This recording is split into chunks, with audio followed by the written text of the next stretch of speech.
ભરૂચ નગરપાલિકામાં પીવાના પાણી મુદ્દે ઘમાસાણ થયું। વોર્ડ નંબર 3ના કોંગ્રેસના સભ્ય જિગ્નેશ બ્રહ્મભટ્ટે નગરપાલિકા કચેરી ખાતે પાણીના કેરબા મૂક્યા હતા। સ્થાનિકો અને અરજદારોએ રજૂઆત કરી હતી કે નગરપાલિકામાં લગાવવામાં આવેલા વોટર કુલર ઘણા સમયથી બંધ હાલતમાં છે અને તેની આસપાસ ગંદકી પણ જોવા મળી રહી છે, જેના કારણે લોકોને ગરમીમાં પીવાના શુદ્ધ પાણી માટે હાલાકી ભોગવવી પડી રહી છે। જે બાદ પાણીના કેરબા મૂકવામાં આવ્યા।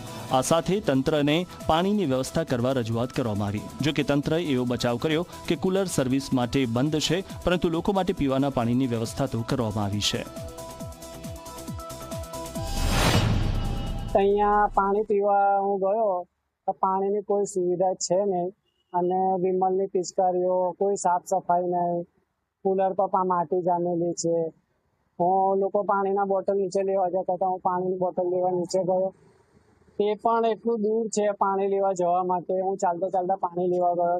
અમે લોકોએ નક્કી કર્યું કે અમે બધા ભેગા થઈ કે જ્યાં સુધી નગરપાલિકા પાણીની વ્યવસ્થા નહીં કરે ત્યાં સુધી અમે પાણીની વ્યવસ્થા કરીશું અને નિયમિત રીતે અહીંયા આગળ પાણી આવશે ને નગરપાલિકા અમને ખાતરી આપશે કે અમે કાલથી પાણી લોકોને અરજદારોને પીવડાવીશું, ત્યાર પછી જ બંધ કરીશું। બાકી આ સેવા કાયમ માટે ચાલુ રહેશે। ભરૂચ નગરપાલિકા દ્વારા જન્મ મરણ શાખા તેમજ આવકના દાખલામાં જે કોઈ અરજદારો આવે છે એના માટે આજરોજ જે છે ઠંડા પાણીના કેરબાની વ્યવસ્થા કરેલ જ છે।